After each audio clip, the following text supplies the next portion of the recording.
Good Tuesday morning and welcome to Leon County Today with Sheriff Walt McNeil. I'm Shonda Knight. Happy to be back here with you, Sheriff. And we're rolling right into January. It'll be February before we know it. Another Tuesday going at it, trying to talk about the Leon County Sheriff's Office and all the things that are going on in our community.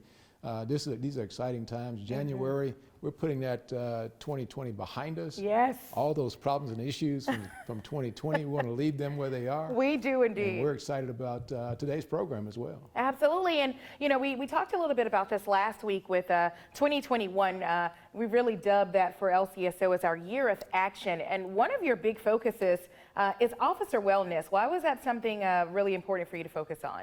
Well, Shonda, first and foremost, we often say that the most important asset we have in the Sheriff's Office and in law enforcement in particular are our deputies on the road and our staff. All of our staff, civilian staff, our detention facility staff, they're all the number one resource we have to get the job done. And when they're hurting, they can't get the job done as effectively and efficiently as we'd like to see them do that. Right. And they are that part of our community that puts their lives on the line every day. Right. They're out there dealing with the worst of the worst of our communities. And, you know, they're human beings. And sometimes we forget the fact that they're human beings and they run across circumstances that stay with them for a lifetime. And it builds that trauma, you might say, right. Up in their lives. And what we want to do, what we try to do in the Leon County Sheriff's Office is take care of our leaders, take care of our deputies who are out there. They're on the front lines. And my responsibility is to do everything I can to take care of them and put them in a position to win. Absolutely. We always talk about winning, and winning in life is more important than winning in the job of law enforcement. Very, very true. And as you said, there's just so much happening in our country, in our world today, and our officers bear a lot of the brunt of that. And so one of the things that you've done as a part of this enhancement of our wellness within the agency is expanding our chaplaincy program. Tell me a little bit about why that was such a focus.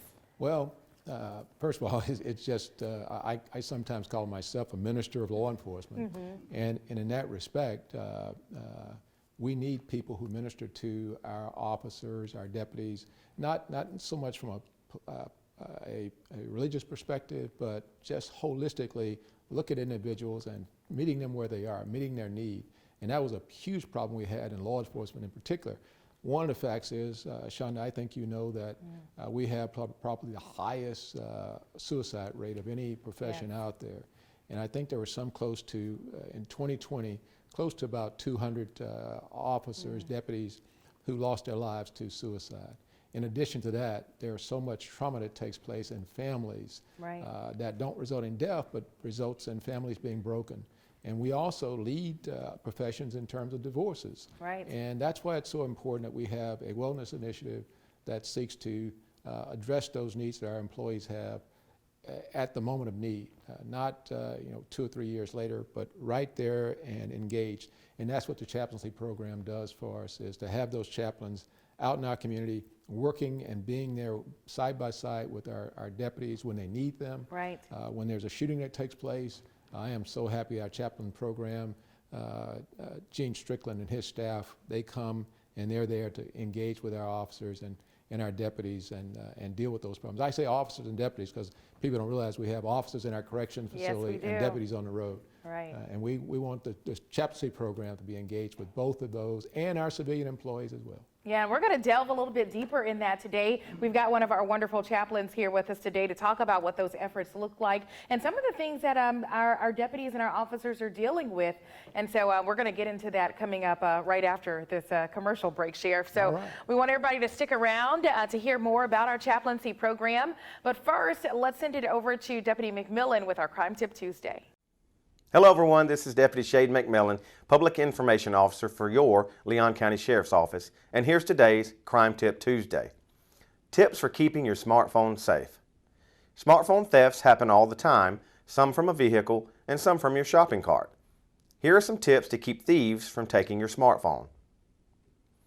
Keep your smartphone on your person, pants, or coat pocket when not in use. Always password protect your devices and utilize Find Me apps to locate stolen or missing devices. Keep your device updated with the latest software. The new updates contain bells and whistles to help law enforcement with recovery. Record your device's serial numbers in your records for tracking in the event it is stolen and attempted to be sold. Have a great week.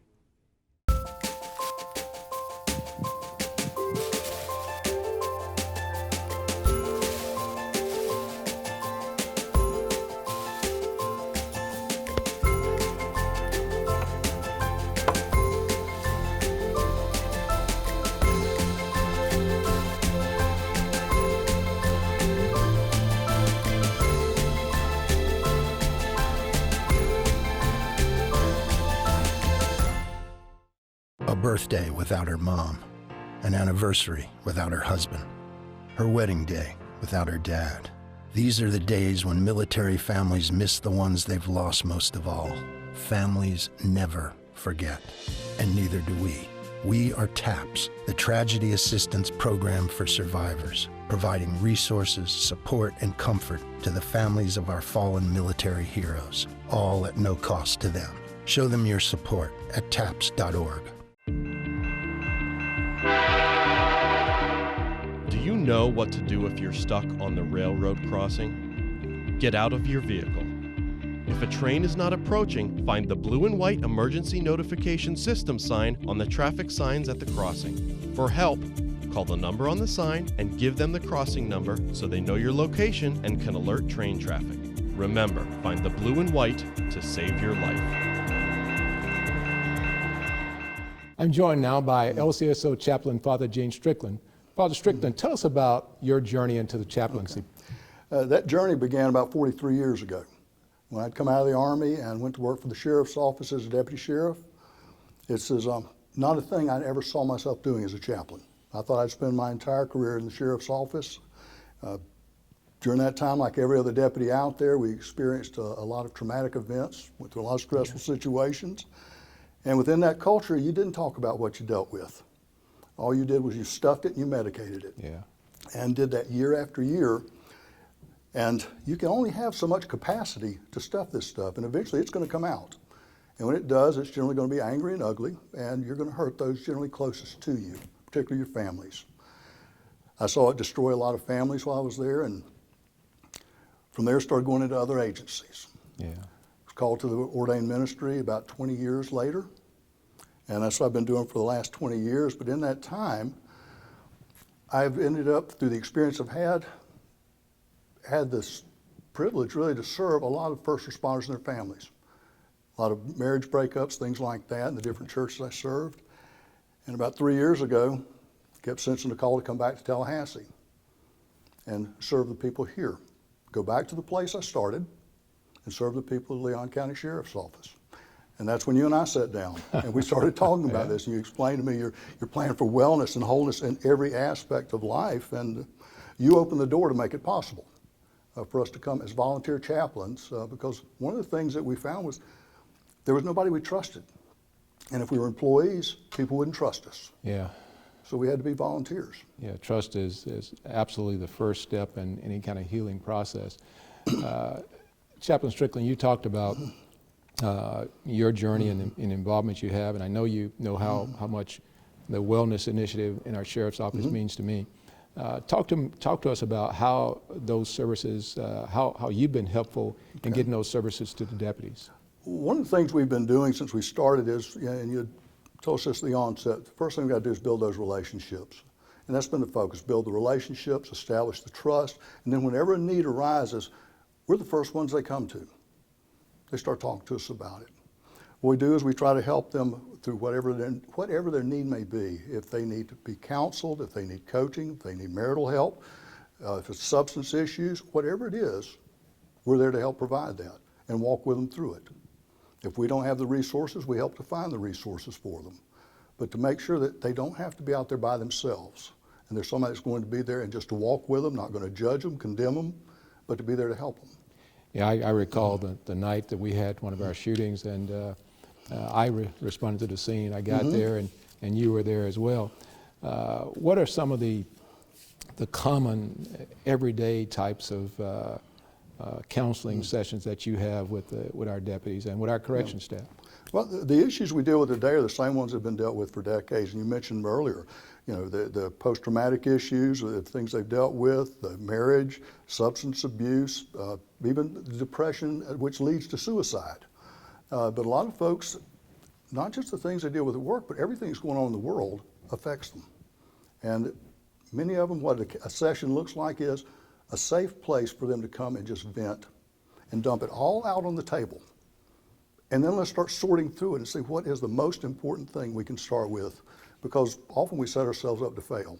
We try to tackle everything at one time and say, no, let's find the one most important thing. Let's work on that until you've got success there. Then we'll move to the next one. How many of our deputies, real quickly, we're going to go to a break in just a moment, but how many of our deputies and correction staff have you helped during this period? In this time, we have helped, this past year, more than 200 of them that we have, the chaplains have worked with and helped them through different issues that they've been struggling with, and there's several that we'll continue to walk with at this time. Anything that you particularly can recall that is really important for all our staff to understand about your relationship? One of the things, a lot of these guys come in, they'll talk to you about things they've never shared with anyone, of where they have gone to a call, the things they experienced there that we never talked about, and shared what they actually felt. With that, we started being able to help identify triggers of all the things that were taking them back to those places, creating the negative effects, and helping them to get through the post-traumatic stress. Those have been key right there, because a lot of these things out there, they really do sink deep and they last for years. Hold that thought. Thanks, Chaplain Strickland. And we'll have more with Chaplain Strickland when we come back, including details about the organization that he started to help those first responders in crisis situations. I've been driving a truck for 40 years now. If people knew what I know, lives could be saved. Like the trucks can't stop quickly. It takes my 80,000-pound truck 200 yards to come to a complete stop. So I always do my best to give a lot of cushion. It helps when other drivers realize that and do the same. Please give trucks the space we need so we can all stay safe. It's our roads, it's our safety. I'm Andrew Saul, Commissioner of Social Security. Beware of telephone scammers pretending to be government employees. Real Social Security employees will never threaten you. Callers threatening you with arrest or other legal action and demanding money are not from us. If you receive a call like this, hang up, do not provide them with any form of payment or information. Report the call at oig.ssa.gov. Every year, the Salvation Army serves nearly 30 million people in need. That's one person every second.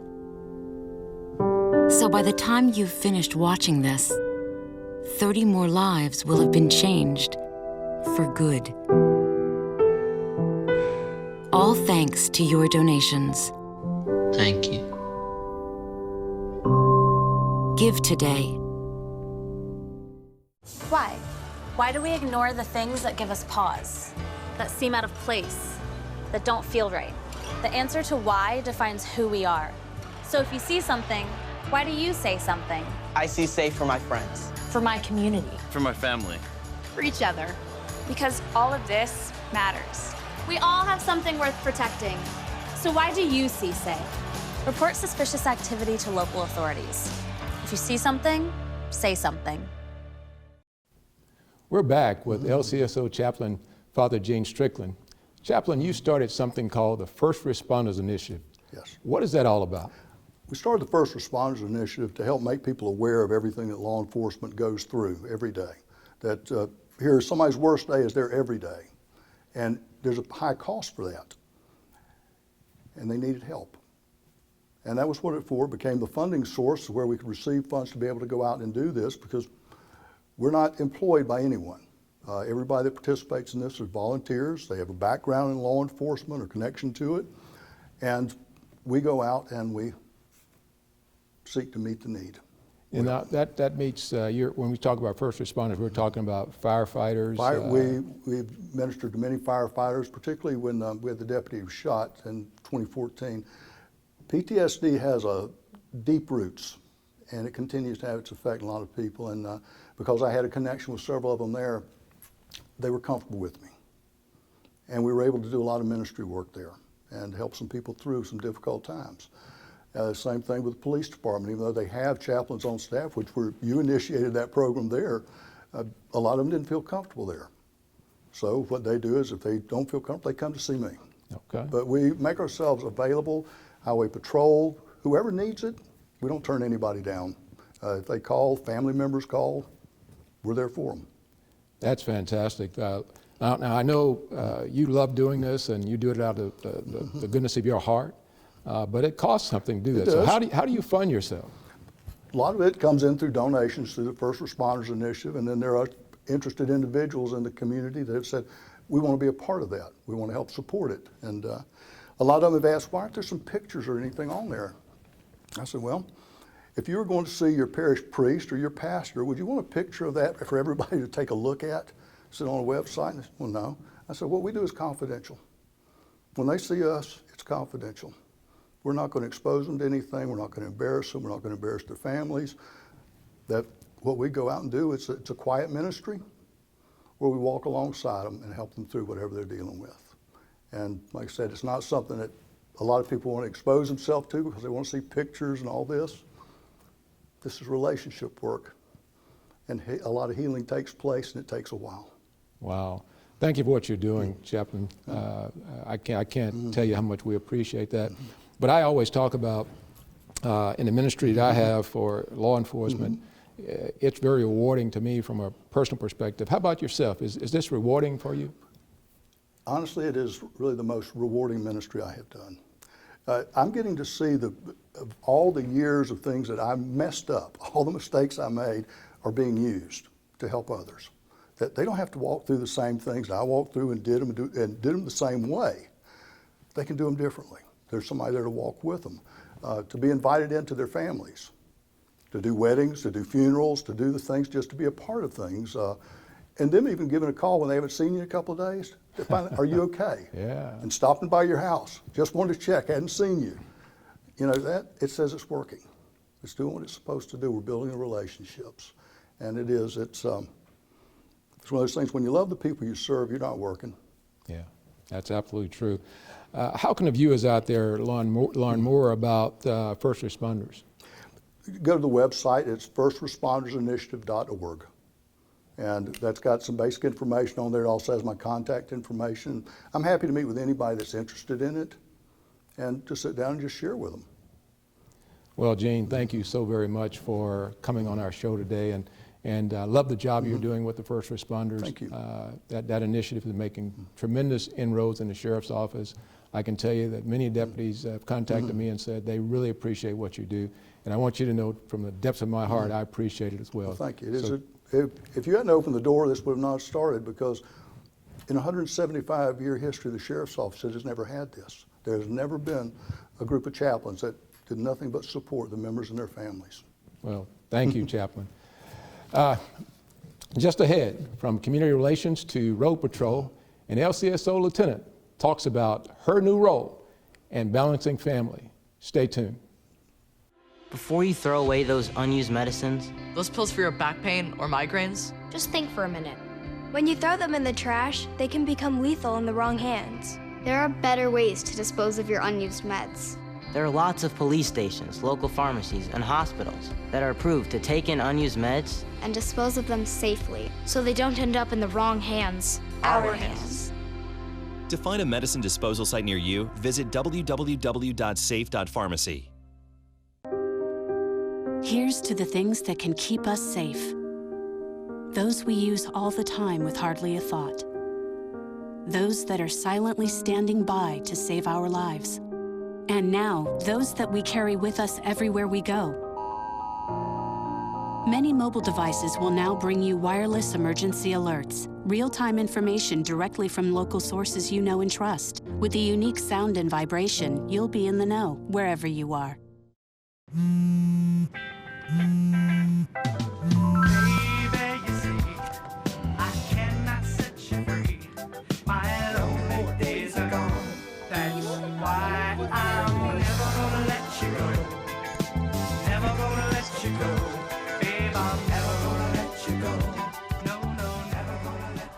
Yeah, you go. Thank you. Thank you.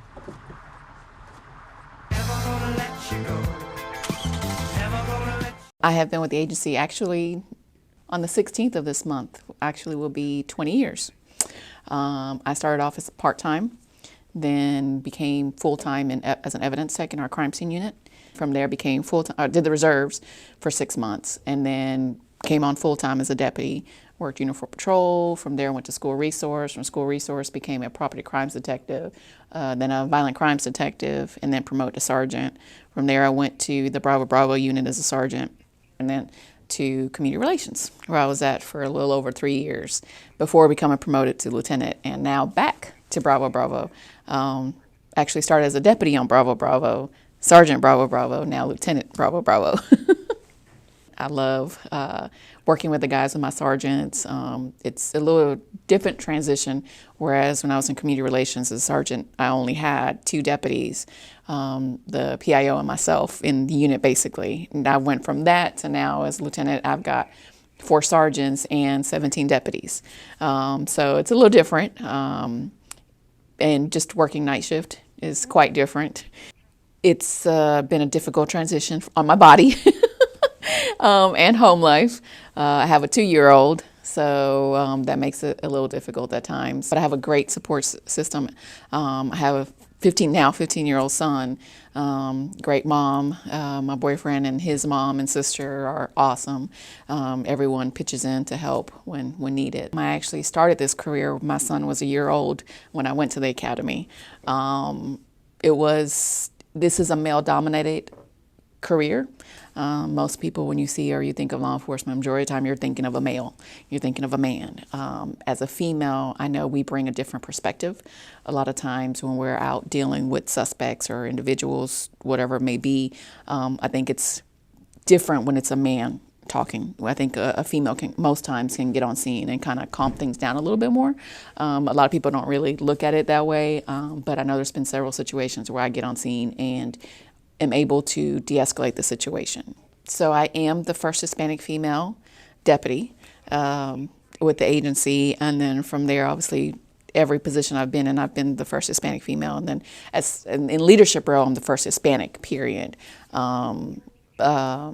As sergeant and now lieutenant, and it's something I'm extremely proud of, that I'm always trying to recruit other Hispanic females, not just females, but other Hispanics into the community. That's been one of my biggest things, is trying to bridge that gap between the Hispanic community and law enforcement.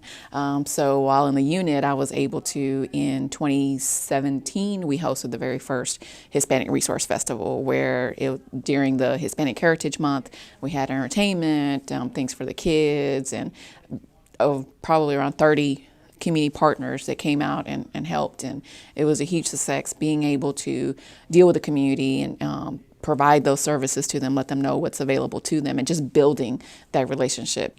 During the transition, I know when, being community relations, I had the opportunity of dealing with the public in a different sense. It was a different side of law enforcement where I was able to communicate and deal with them when they're not in their moment of crisis. On this side now, I'm back to responding and dealing with people when they are in their moment of crisis. But I believe that the community and media relations, the crime prevention unit, is huge because people they see me or they may recognize me or some of the other deputies or recognize what we're doing in the community as a sheriff's office. So it kind of helps with bridging that gap or dealing with someone when they're in that moment of crisis, building that trust with our community.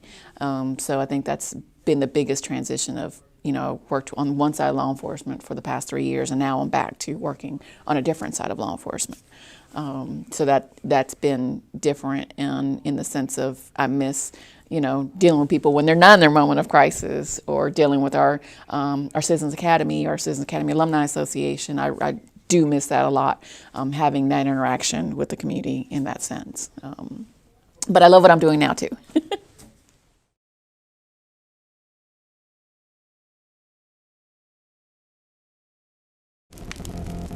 In the wake of a natural disaster, it's easy to ask, what difference can one hammer make? At Toolbank, we ask, what difference can we make with a hammer?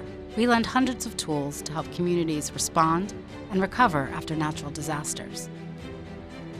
But these tools do more than just clean up. They help restore hope, build communities, and foster opportunities to pay it forward. At Tool Bank, we believe in making a difference, one community at a time. Some things in your medicine cabinet are more dangerous than others. When it comes to prescription drugs, opioid pain medicines can be addictive and even deadly. Half the people who misuse prescription pain medicines get them from a friend or family member. Be part of the solution. Go through your medicine cabinets, drawers, anywhere you keep unused opioid pills, patches, or syrups. Find out how to dispose of them safely. Visit fda.gov/drug disposal. I drive 65,000 miles each year in my bus. If people knew what I know, lives could be saved. You don't want to be in the blind spot of a 40,000-pound bus when I have less than a second to react. I do what I can by changing lanes and taking turns slowly. It really helps when people look out for me too. Give me room to operate safely. It's our roads, it's our safety. Welcome back to Leon County Today with Sheriff Walt McNeil. And Sheriff, I've really enjoyed today's show, talking with our Chaplain Strickland. You know, I think he said that they've interacted, our new chaplains, we've got 5 now, helping with officer wellness, which did not exist prior to your vision.